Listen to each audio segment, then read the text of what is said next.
what is the average property tax rate for the type of property in city and state? Again, it will give you these responses, but it's based on how good your prompt is. So ChatGPT, what is the average tax rate for a duplex in Houston, Texas? And it will give you the number. I've done all these. I've tested all this stuff out already. So I know what the responses look like.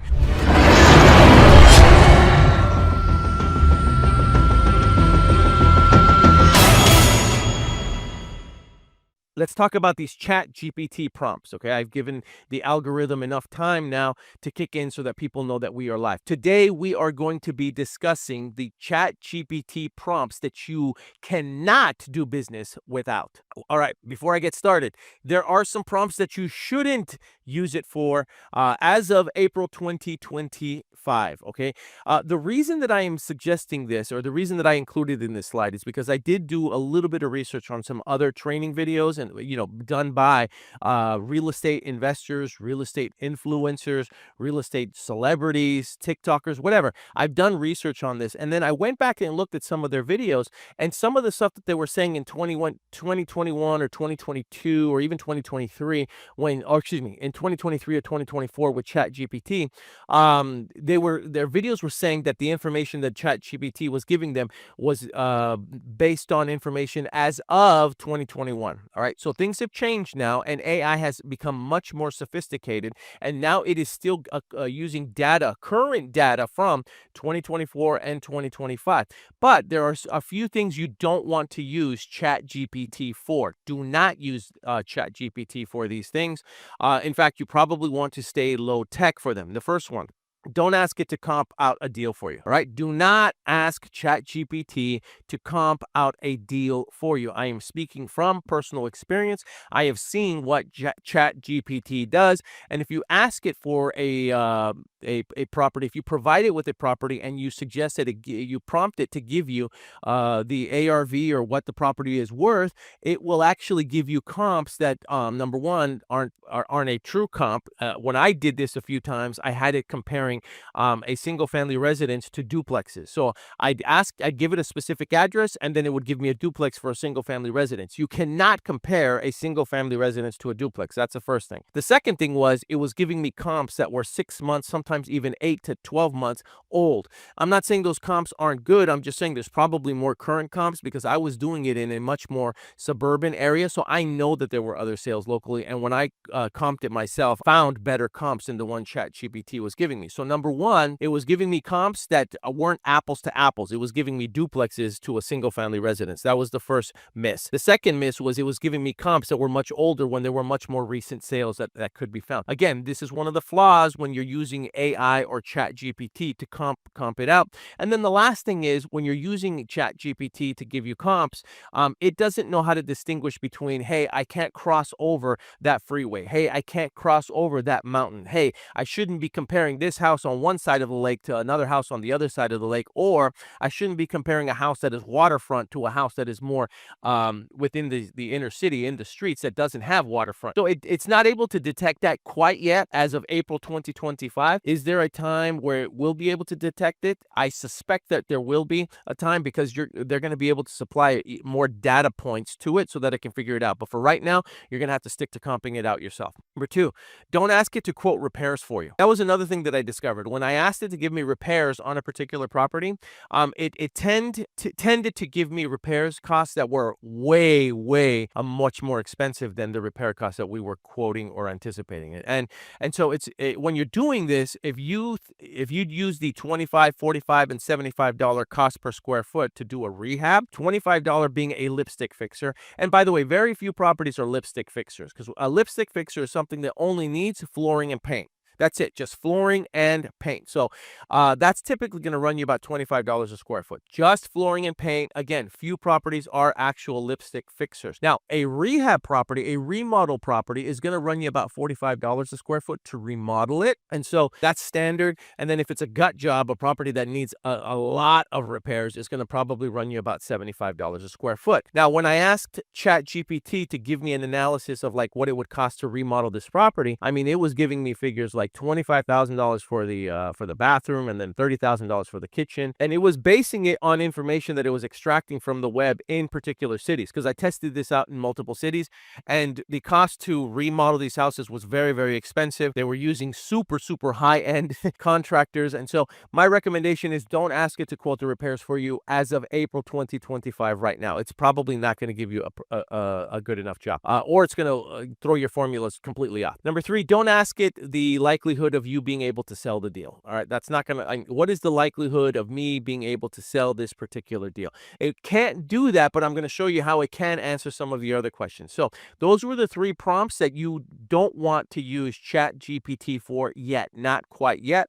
You'll have more luck with an 8-ball, the magic 8-ball, or a Ouija board than you will using ChatGPT. That's my, little sense of humor, whatever. Things that ChatGPT can do for you as of April 2025. Number one, it's all about the prompt. I said that earlier. The better that you get at giving it good prompts and giving it the information that it needs, the better that ChatGPT will be at giving you the intended results or what you need it to provide you with. It's all about the information that you give. Case in point. Oh, okay, we'll talk about this too. Sometimes it's better to start a new chat. This is the other thing. So when you're using ChatGPT and you start a chat, and this also applies to a few of the other AIs, including Gemini, including Copilot, then there's Gronk. This applies to them all. When you start a chat or a thread, whatever you want to call it, and then it continues to give you the same type of response, sometimes it's almost better to just go and start a new chat and retype in the information or copy and paste the same request in a second time. What AI does is it has a memory bank. And so what it's doing is it's storing all of your prior questions, and it's trying to mix this information, all of your requests together, so that it can give you the best results or the intended result that it thinks you want to see. So if it continues to give you the wrong answer or something that you don't want, what I used to do is I would just rephrase the question within the same chat thread different times, adding context, removing text, and changing it up within the same thread. And all that did was it continued to confuse it, and then it just wouldn't give me anything that I really wanted. So if you start to see that happen, then what you're going to do is you're going to start a brand new conversation, a brand new thread, and re-ask the question again so that it's a brand new chat. Okay, that's really what you should be doing. And if you've been using this stuff to create images, you've seen this happen with images as well.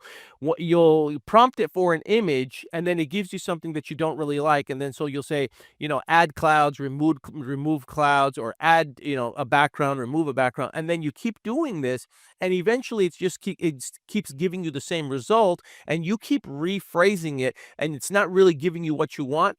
Stop it. Just start a brand new chat. Okay, just so you know. AI is more powerful than you think and can complete more tasks than you and I are using it for. So this is not just for you to create images, all right? A lot of people do use AI to create images. They use it to do a whole bunch of other stuff, flyers. Now all these advertisements that people are making using ChatGPT 4.0, but it's much bigger than that. And if you learn how to use it with the correct prompts, it can do much, much more for you. This is the first prompt, okay? Prompt number one: where are the most single-family cash transactions happening right now? Let me repeat that and do that over again. Hopefully, the people who help me edit this video afterwards can take this out. Where are the most single-family cash transactions happening now? This is a prompt that you want to get good at asking ChatGPT on a regular basis. Probably once a week, you should be asking these questions, because if you are a real estate investor, if you are a real estate wholesaler, you need to know this. This is the markets that you want to be in. You want to be doing business in those markets where there's cash transactions. So you want to know, where are the most cash transactions happening, because that is where the most investor activity is happening, and that's where you want to be doing business. But Paul, if there's all this competition and all these people are doing business there, then why do I want to do business there? Why would I want to go jump in a pond where everybody is fishing? Because that's where you want to be, right? That's how it works. If you look at a restaurant and look at that business model, there's a term called restaurant row. And restaurant row is where all the restaurants go and they basically congregate their businesses together and they're all competing against one another. So on restaurant row, there's not just going to be one or two restaurants. There's going to be three, four, five, six, seven different restaurants. Some of them are even going to be the same type of food, and yet they still all want to be on restaurant row, on restaurant road, because they know that there's going to be all these traffic from people coming in trying to get different styles of food, right? Same thing here. You want to go where there's going to be additional, where everybody's competing, because you know that that's where the business is. You don't want to go where there's no business. You don't want to go to some rural area in Timbuktu. I'm not going to name any particular states because I don't want to offend anybody, but we'll just say Timbuktu. And you don't want to be, trying to wholesale deals in Timbuktu where no investors are buying. You want to go where there is the most cash activity. So that's why this is one of the best prompts for you to use on a weekly basis. And then you attack those markets. What is my MAO? MAO stands for Maximum Allowable Offer on a type of property. This is where your prompts are very important. What type of property is it? Is it a single family residence? Is it a duplex? Is it a condo? Is it a townhome? Is it a warehouse? Is it vacant land? What is my maximum allowable offer on a type of property, single family residence, that has an ARV? Now, it's up to you to find out what that ARV is. That's where you have to get good at comping. You provide it with the ARV. Don't expect it to give you the ARV. You give it the ARV. Again, prompt that has an ARV of and has repairs cost. Now you have to calculate the repairs cost, and we've already talked about that. $25 for lipstick, $45 for rehab, $75 per square foot for gut job. That's it. You calculate the repairs, you input it there, and I want to assign it for a fee of, and then you put your fee in there. $10,000, $15,000, $20,000, put all that in there. When you give it this type of prompt, ChatGPT, what is my maximum allowable offer on a single family residence that has an ARV of $500,000 and has repairs of $40,000, and I want to assign it for a fee of $20,000. It will spit out what its recommended maximum allowable offer is for that deal, for that property, right? And it'll do it based on those numbers. It already know. You'd be surprised. And once you do this consistently over and over, it records all of your requests. So it starts to figure out what you like to see and what you don't like to see, and in the manner that you like to see. And more importantly, it starts to adjust its formula based on your feedback. So all those times that the prompts ask for, was this useful? Did you was this what you were looking for? And it asks for the thumbs up or the thumbs down. Every time that you click on that thumbs up, what it's doing is it's teaching the artificial intelligence. It's teaching the AI what you want to see in the way you want to see it based on the prompts that you are giving it. So it's like it's almost a mirror. It's reflecting you based on the input that you give it and your satisfaction of the output that's giving you. All right, keep that in mind. So this is a very important prompt. This is one that you're going to be using on a regular basis. Number 3, what is the cash on cash return for this wholesale deal? Right? So once you've done that question where you've asked it for the maximum allowable offer in the same chat, in the same thread, you can then go back and say, whatever, give it the thumbs up. Thank you. That's always weird to me. I find myself as I'm using, AI being polite to it as if it's a real person. That's the weirdest thing. So I'll type out thank you, and it's AI, whatever. What is the cash on cash return for this wholesale deal? Now what you can do is prompt it to give you that response, and you'd be surprised how it breaks it down for you in a formulaic pattern so that you can see what the cash on cash return is if an investor asks for it. Now, some investors, they don't really care. Some investors aren't looking for a specific cash on cash return. Some investors are just looking for a specific percentage return. You're going to have some investors that are looking for a flat fee return. I've spoken to investors that say something along the lines of, "Look, as long as I'm making $30,000 to $45,000 per flip, I'm okay with that." And they operate that way, and that's okay. But there's going to be some that are going to ask you, "What type of cash-on-cash return am I going to receive by buying this deal?" And you can ask ChatGPT that question, and it'll give you that figure, and you can give that percentage to the investor or to the buyer that you want to assign the contract to. If they ask, right? Why not ask it? I mean, it's there. Go ahead and get the details. Number 4, what is the average property tax rate for the type of property in city and state? Again, it will give you these responses, but it's based on how good your prompt is. So, ChatGPT, what is the average tax rate for a duplex in Houston, Texas? And it will give you the number. I've done all these. I've tested all this stuff out already. So I know what the responses look like. I just didn't want to do it in real time because I thought that would be kind of boring, you just watching me do it on the screen. So I'm telling you, and I'm suggesting that you do this yourself. And if you want a copy of these slides, send me a direct message and I'll send you a copy of the slides so that way you know what you're doing.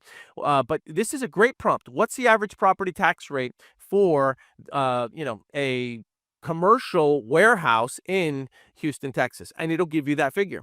Okay, it'll give you those numbers. These are important numbers that you're going to probably want to know as you're trying to as you're trying to assign a contract to an end buyer.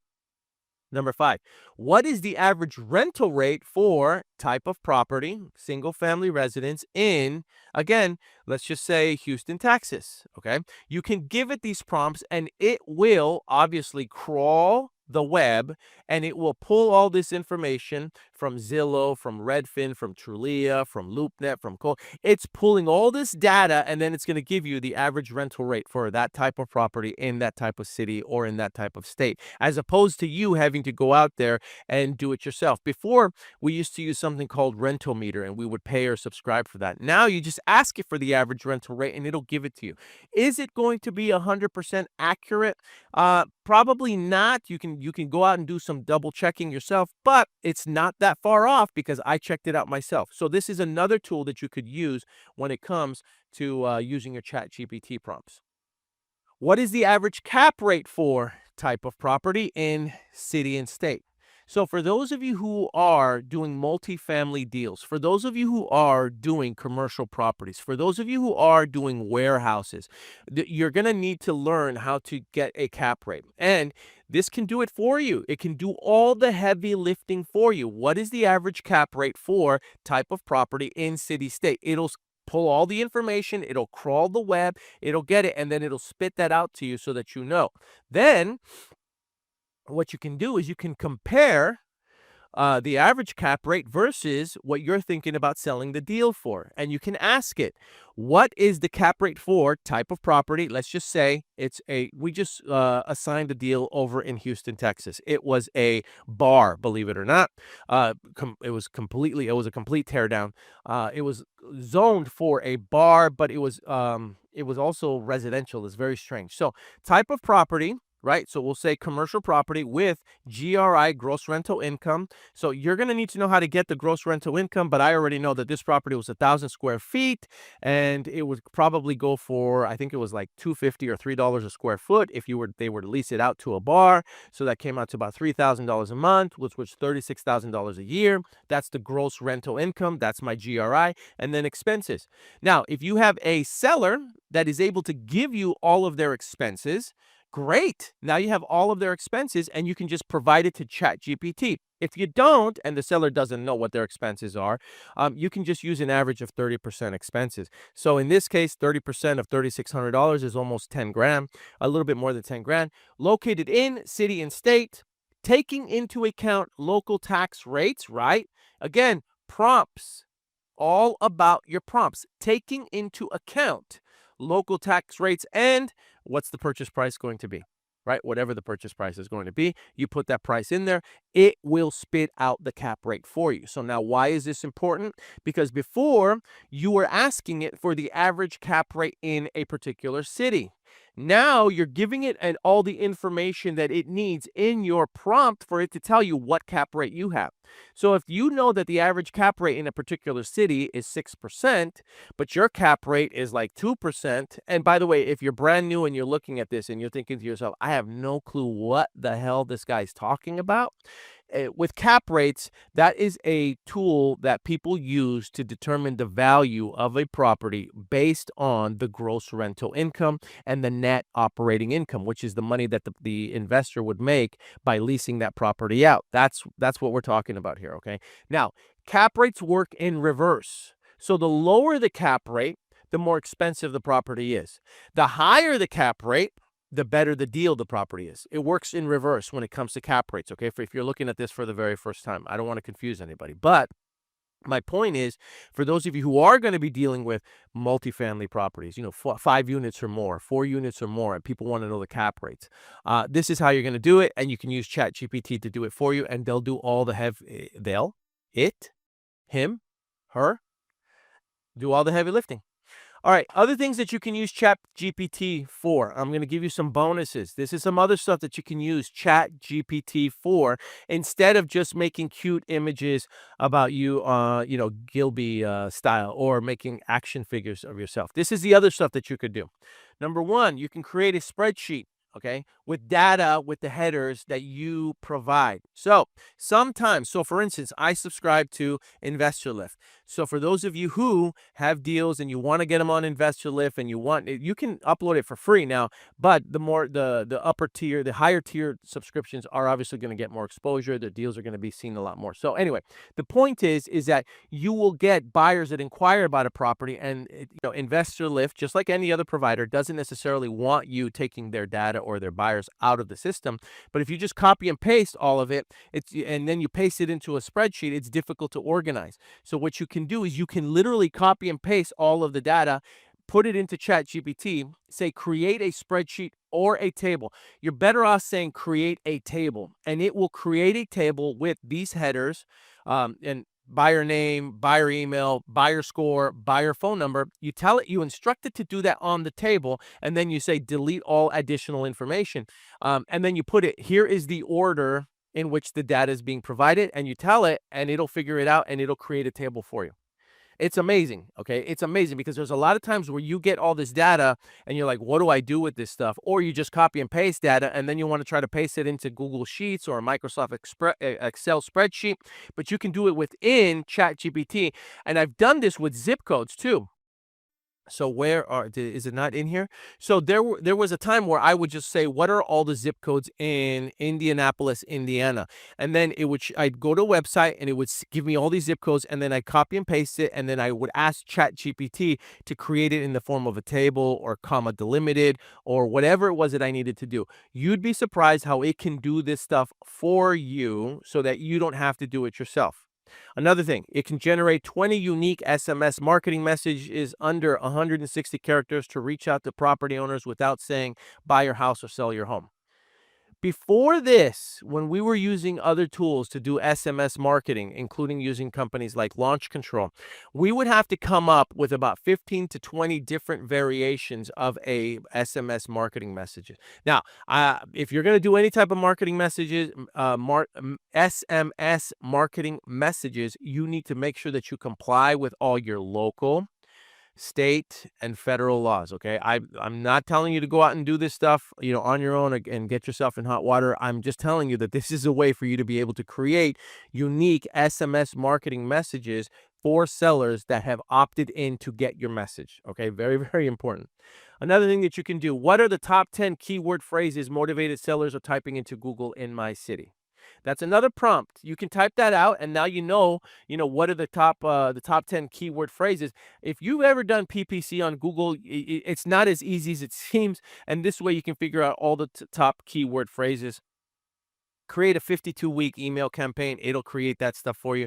Create a property sales description. I love it when it does this. You can say, hey, create a property sales description for 1234 Mockingbird Lane. It has 3 beds, 2 bath, 1,500 square feet. It needs about $60,000 in repair. ARV is about 700,000. Asking price is 430,000. It's right next to a waterfront property. You give it all the details, it'll give you a property sales description. You don't even have to think about it. All right, and it's really, really good. Um, so there's a lot more things that you can do with ChatGPT. In fact, if for those of you who are trying to come up with a website and you're using tools like GoDaddy, I'm going to leave you with this last one.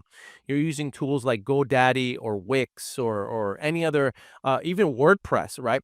One of the biggest pains is trying to convert your idea into HTML. And the beautiful thing is that you can, I know that there's AI sites now that you just give it a website and it'll try to replicate it for you. But let's say you don't want to replicate a whole site. Let's just say that you want to create a landing page. You can, right, tell it what you want it to say, what images you want to use. You can prompt it. Again, I say this all the time. It's all about the prompts. And when you give it the correct prompts, AI will give you what it thinks that you want to see. So that's why it needs your feedback. So what you do is you give it the what it is that you want the website to look like. You even give it the fonts. You even give it the images. Here's the image I want in the background. You upload it in there and you say, give me the coding for this in HTML, and it will do that for you. Then you just go into your site and you go into the HTML editor and you paste in the HTML, and voila, you've got your landing page or your site or whatever it is that you want to do.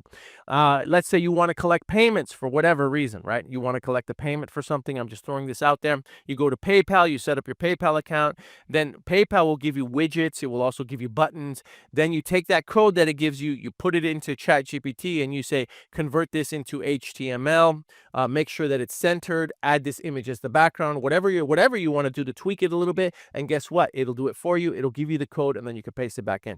That has been a massive time saver for me, especially because back in the day, I had to learn how to do WordPress coding and WordPress sites just for our real estate websites. And now I don't really have to do any of that. I just go in there and I ask for the HTML code. If you want to learn more stuff like this, you can go to our Dispo Dragons Dollar Club. You can go to school, SKOOL.DispoDragons.com, school with the K.DispoDragons.com. It costs $1 to join for lifetime access. Sorry, not sorry. It's $1. Deal with it. Now, I get people that are like, well, Paul, I can get this information anywhere. I can go onto YouTube and I can see all this stuff there. Why do I have to pay you $1 just to join your dollar club? Here's the deal. You can get this information. You can learn this information from a variety of other people that are teaching it. I obviously have my own flavor. I have my own style for how I like to do it. I use presentations. I use slides. I'm a little bit of a nerd. I like to do these things. Some people don't do that. Some people just get in front of the mic and they just talk. Yes, you can find this information anywhere else. Here's the reality though. You're not paying $1 so that you can get this information only. What you're doing is you're joining a tribe. You're joining a community of other like-minded individuals that want to succeed in this business. They want to improve their lives. They want to improve their families' lives. They want to improve their communities. They want to make a difference. And when you surround yourself around other people that are looking to improve themselves and are of like mind, what you now have is a support system so that you're not just trying to do this business by yourself. You're not a one-person island. Can you succeed doing this business by yourself? Absolutely, 100%. You can learn this all on your own. Or for $1, you can join a community, meet other people, network, ask for help, look for other people's input so that you don't have to make the same mistakes that they've made, and you can learn from what they've already done, and you could speed this process up. Right? So go to school.DispoDragons.com. It's $1 lifetime access. You'll have access to everything that we teach. Please make sure that you like and follow us. As I mentioned, more than 50% of the people that are watching these videos, you're not subscribers, you're not followers, you're not an OnlyFan. So make sure that you click on the subscribe button, click on the bell icons, click on the alerts so that way you know every time we go live. I haven't been able to go live for almost a week now, just because over the last week we've been slammed with new opportunities, new deals, new business, new mentees, people that we are coaching. And we are looking for mentors. We're looking for people that are averaging about 1 to 2 deals a month that would be able to also help us with some of the people that are looking for assistance within our organization in our profit sharing mentorship. So if you are a veteran wholesaler and you're closing at least 1 to 2 deals a month, and you'd love the opportunity to mentor other people and participate in the profit sharing, right? Because you would also get a percentage of any deals that they bring to the table in exchange for you mentoring, walking them through the entire process. Please let us know, because we're looking for additional mentors to help us with the students and the mentees that are joining our group. So I look forward to talking to you guys soon. If you need any help with any deals, or if you need restructuring, if you need someone to look at them, if you want someone to give you an ARV, or what I feel or what we feel as an organization would be the best exit strategy for that opportunity and the ideal buyer for that opportunity, send me a DM. We'll take a look at that deal. We look at every deal as a buyer first. That's one of the benefits of what we do. One of the benefits of being a good real estate investor and real estate wholesaler is that you can look at every opportunity first as a buyer. You can cherry pick the ones that you want to keep, and the ones that you don't, you can then assign those to other real estate investors for a profit. We will look at your opportunity as a buyer first, and then we will tell you, hey, listen, this one may not work for us. The numbers are a little too tight, or we don't have the mental or financial bandwidth at this moment to be able to handle this opportunity, but we've got VIP buyers in most major metro markets. We can put it in front of the right buyers so that we can get your deal sold, so that you can get paid and that we can get paid as well. All right. I appreciate you being here. Thank you for joining us. Thank you for watching this. Please give us a thumbs up, give a thumbs up, give us a thumbs up, a follow, and a like. We'll talk soon. Take care.